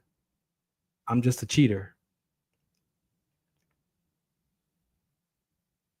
I'm just a player. Oh, you got 3 girlfriends. So I don't know what you're talking about. I do? Were you talking to 3 people? Oh, but I'm not a player though. Oh no, you're a player. I am? But I'm not a player. Yeah, well, you're labeled as a player because you got 3 girlfriends.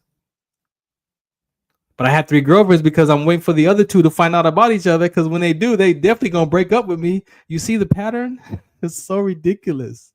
I can laugh at it today, but when you're living in that in the moment, it's hurtful. It's hurtful. And then you look back when you discover your behavior, and you got to look back at the damage and all the people that you hurt along the way. The people that really probably loved me and that was never going to leave me, that I pushed them away. And then when I pushed them away, then my mind says, see, I told you she was going to leave you. See, there's your evidence. She's gone, right? Because I told you. Yeah. And I'm like, yeah, you're right, huh? She did leave because she was going to leave, because like my mom, can't trust her. Can't trust women. Well, of course. Of course that's what it's going to look like. And I'm always going to be right. But what if she was never going to leave me? And I pushed her away? Because we don't think about that part. Or we do, but there's so much embarrassment and pride and shame or disappointment that now you can't even fix it. She's gone. But the void is still a void. And so you can get 20 women, and it's still going to be a void. Because that void is probably from your mom. A broken fracture, a wedge between you and your mother, a wedge between you and your father, as a male child or a female child. These are the things that we teach. This is the things that I talk about at church. Our opinions about these conversations. That day I gave up being vulnerable. Whoo! That was a breakup with the 14-year-old girl. That was the defining moment that I'm done with women. I'm done. I am not putting myself out there. I'm not going to be vulnerable, and I have to defend myself in relationships. And buddy, I'm a good defender. And I am not vulnerable. And you can only imagine how that plays out. And no wonder my relationships failed. No wonder my marriages failed. No wonder. No wonder I'm by myself. From a 14-year-old decision. And I'm 55, cleaning it up. The life of a 23-year-old. Faithfulness. That was the day I walked away from God. I walked away from God at 21, actually, but the 23-year-old is a more significant space in that time. But I walked away from God at 21. I found him again 6 years ago, 48, 49, when my dad died. I went to God because I didn't want to, when my dad died, we miss that humanness. So I always experience missing my dad. Today, there's not a day that goes by that I don't think about my dad. And it's been 6 years. However, I learned that I experienced missing my dad. So I had to change how I talked about my dad's passing. That was the first piece. If I say I miss my dad, it's like I put on this jacket of missing him, and it's this weight, and I can feel it's heavy, and I miss him, and all the emotions and the thoughts that go with it. But guess what? There are days that I don't miss him. There are days that I got to go back and be about Farron's life, and I don't miss him. And then sometimes I think it's wrong for me now. How come I don't miss him? Then you make yourself wrong because you're enjoying life and you don't miss the person that passed away that you love. And so you deal with your mind. That's the battle. That's the battle between the spirit and the mind. There's a real battle, a spiritual battle and a physical battle. So I learned in my development philosophy that I have feelings and emotions, and I don't have to become them. So that means that when I experience missing my dad, I don't have to put it on and wear it. I can be with the feelings. I can be with them. I don't have to become the pain. I can experience the body sensations of missing my dad. I can experience it. And it may last 10 minutes. It may last 5 minutes. I may go play some music and cry. I may go out and laugh. But it's not all day. So I start saying I'm experiencing missing my dad right now. I go be with those feelings, and I listen and I sit and I let those feelings pass. They go through my body. They go down my legs. I feel the crippling sensation of not even wanting to get up because of how much I'm experiencing missing him. I'll play a song. I'll think about something that he said. And then guess what? It goes away. It goes away. And then I get to be back about my life because now I'm grandpa.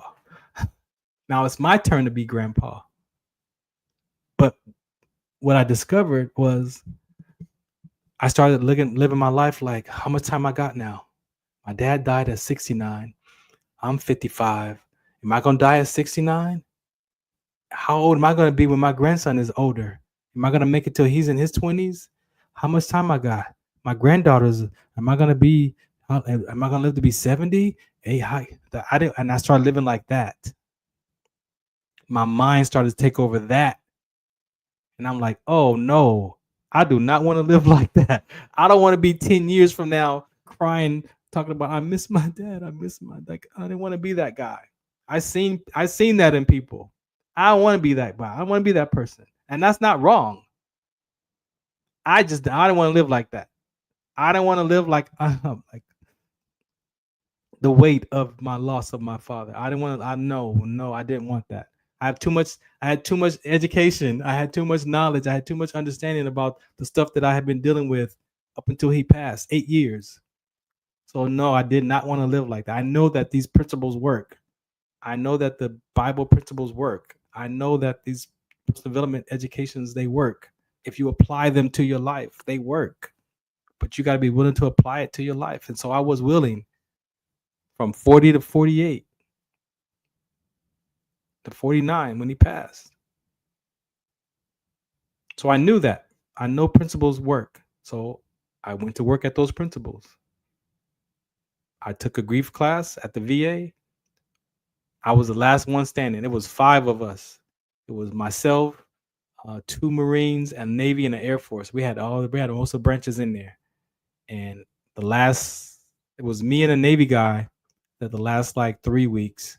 And he came that 3rd week, and we started talking about some grief, and he was living from a shipmate who committed suicide and a stepson who committed suicide. And he was like, I'm out. So I was the last one. And the guy was like, what do you want to do? I'm like, I got work to do. I'm not done yet. And so I continued to go the last 2 weeks, by myself, because I know that these principles work. And I wanted those keys. I wanted that knowledge so that I could apply that knowledge to when I started experiencing missing my dad. So I got more reinforcement tools. You got to be willing to do that work. You got to be willing to experience that pain again, because there's freedom on the other side of that pain. The body keeps the score. So when you are able to go through the process, especially if you can get it in a curriculum that takes you through the phases, you can experience that. Once you experience it through your body and let it go from your body, that thought and that emotion and that pain and that body sensation, it gets disconnected, because you tell the truth about where that feeling is coming from. You tell the truth about that thought. You tell the truth about how you feel, and now they're not connected. It may still be there, but now you recognize it. You don't react to it.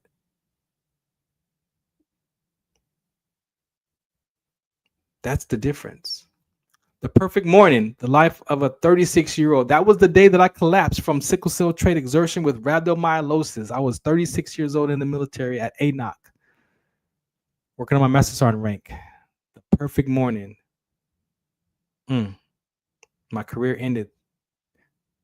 It was a career-ending injury that day. And I didn't have to sprint. I had to realize that I had to forgive myself for sprinting that day, because I didn't have to. I had more than enough time to pass that exercise test with a decent score, a beyond passing score for the run. I had 17:21 to pass. I crossed the finish line at 16 minutes. I had 1 minute and 21 seconds still left when I turned that last curve. But I had to realize in my personal development class that I had to forgive myself for sprinting that day. And of course, life of a 40-year-old, that's the repentance and forgiveness. That's when I found it. That's when I discovered all this madness at 40. That's the journey right there at 40 years old. And then, of course, the last one is the life of a 50-year-old, and that's self-control. And that's what I've been practicing since I've been 50. So those are so I don't need to be an author to produce these reads. See what I'm saying? I don't have to be an author. I could just write them and be done with them and share them, and those that want to be a part of it can be a part of it. I'm gonna give them away. I'm not even trying to sell them.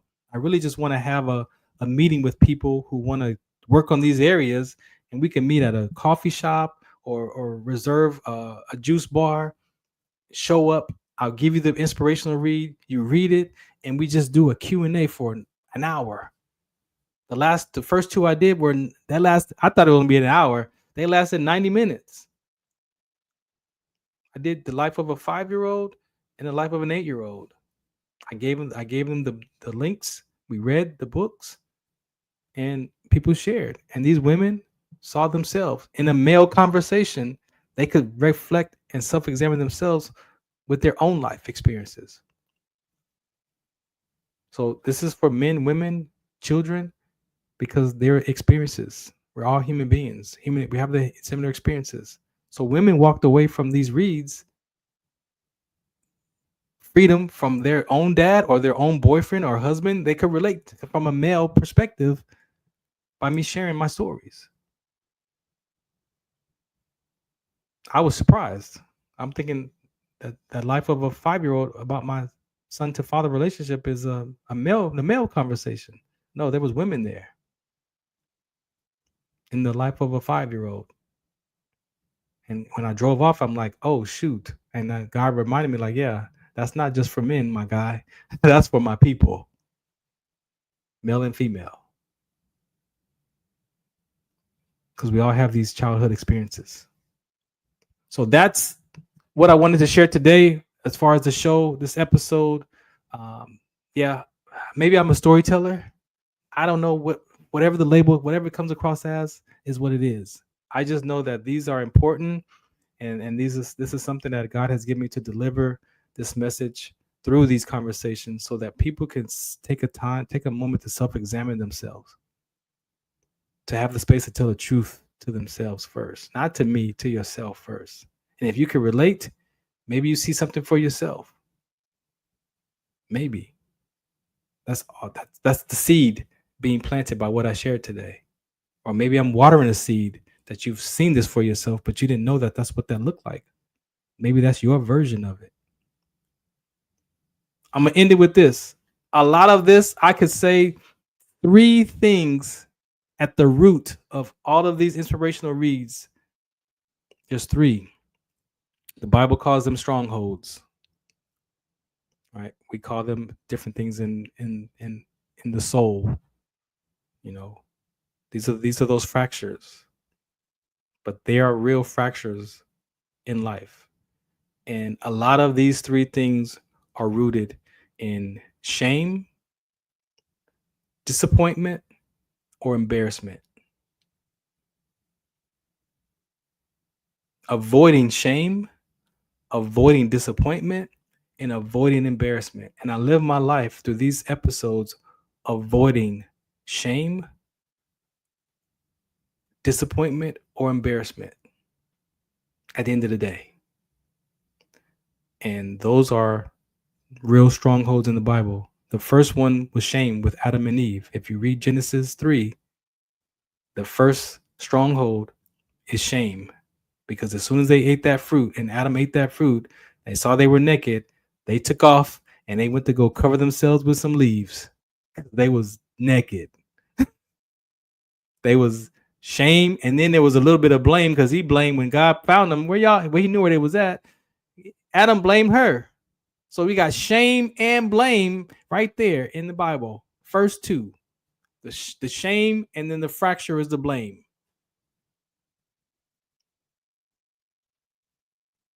So take a look.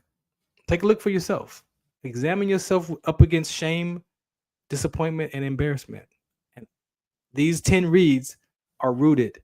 So imagine living with all 3 of those. Imagine we walk around living, avoiding shame, embarrassment, disappointment every day in everything that we do. In every relationship that you're in, you're silently avoiding being embarrassed in that relationship, being shamed in that relationship, or being disappointed. And how do we have a relationship with one another with all that? One is enough. One is enough. Pick one. How can you be in a relationship with yourself and other people when you are living from shame, trying to avoid shame? You're not going to be self-expressed. You're not going to be comfortable. You're not going to have confidence. You're not going to have freedom to say something. You're not going to have vitality. No, you know what you're going to have? You're going to have resilience. I don't even like the word resilience. I'm going to have resilience. So I need to put this badge to be resilient so I can push through and bounce back. Yeah, but we don't bounce back. When things become not fun anymore, when those tasks, those jobs, those things that we picked up to do, and then now we don't want to do it no more because it ain't fun no more, we don't bounce back.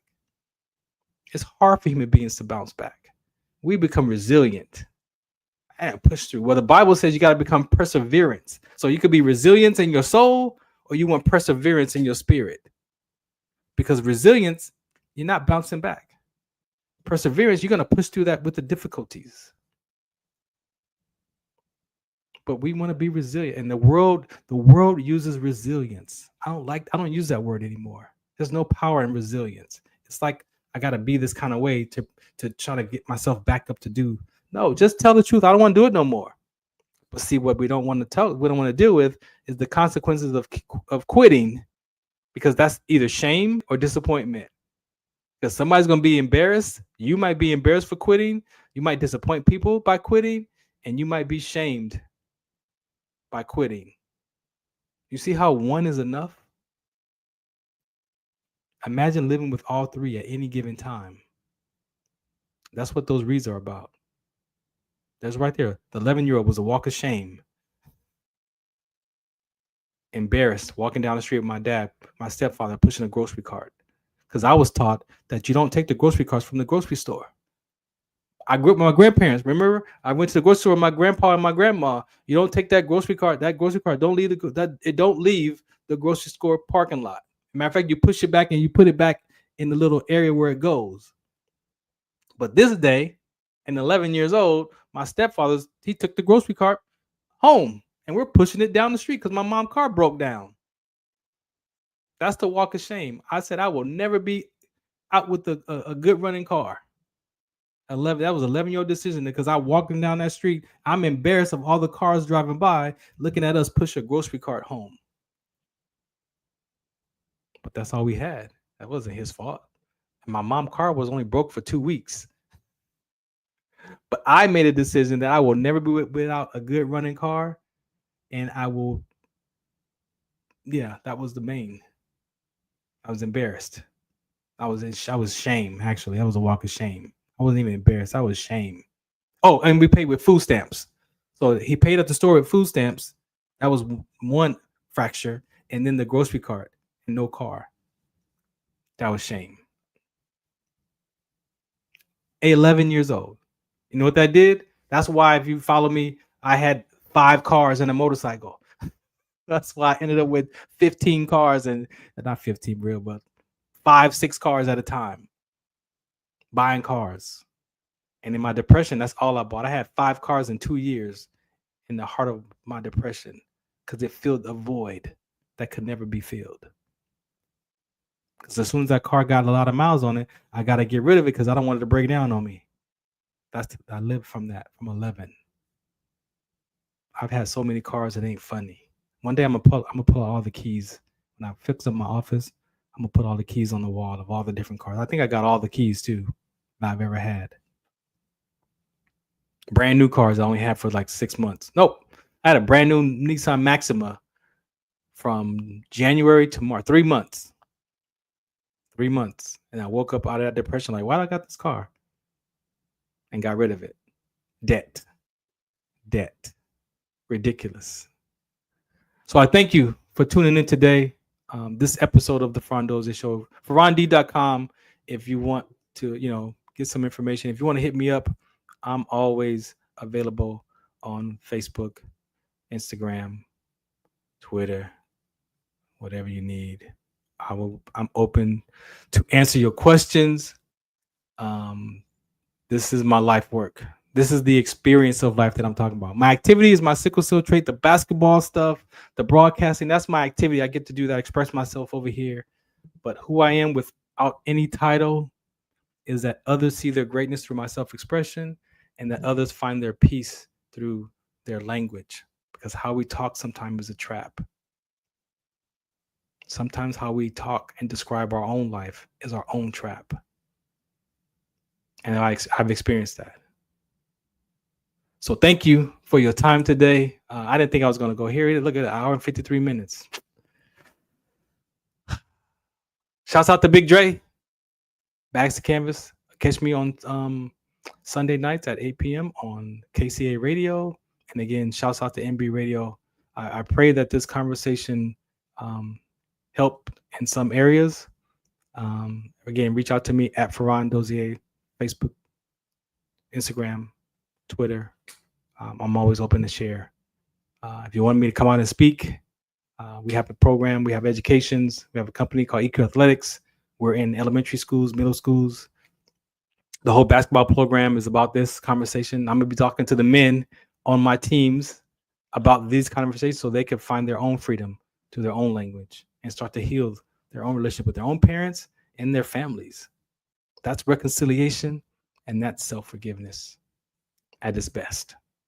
But you gotta be willing. If you're not willing to do the work, then you could just come and sit and listen. You ain't gotta say nothing.